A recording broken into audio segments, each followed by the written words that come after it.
দিল্লিতে ছাত্র আন্দোলনের অংশ নেওয়া শিক্ষার্থীদের উপর পুলিশের দমন পীড়নের অভিযোগে এবং বিরোধী নেতা রাহুল গান্ধী সহ একাধিক নেতাকে আটক করার ঘটনার প্রতিবাদে বুধবার কৈলাসহর জেলা কংগ্রেস থানা ঘেরাও কর্মসূচি পালন করে। এই কর্মসূচিতে অংশ নেন কৈলাসহরের বিধায়ক বীরজিৎ সিনহা, জেলা কংগ্রেস সভাপতি বদরুজ্জামান সহ দলের নেতা কর্মীরা। বিক্ষোভকারীরা কেন্দ্রীয় সরকারের বিরুদ্ধে স্লোগান দিয়ে ছাত্রদের গণতান্ত্রিক আন্দোলনের অধিকার রক্ষার দাবি জানান।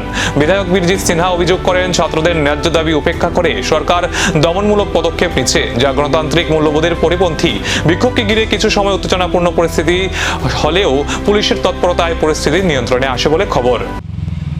যন্তর মন্তরে ছাত্রদের উপরে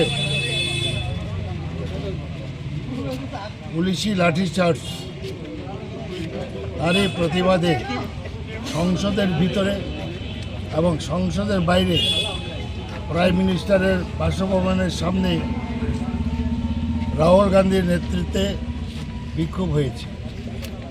সেখানে রাহুল গান্ধী সহ জাতীয় কংগ্রেসের জাতীয় নেতারা ছিলেন। তাদেরকে জোর জবরদস্তি করে হেসরাইয়া তাদেরকে পুলিশ হেফাজতে নিয়েছে এবং এটাতে আমরা খুবই ক্ষুব্ধ হয়েছি। গণতান্ত্রিক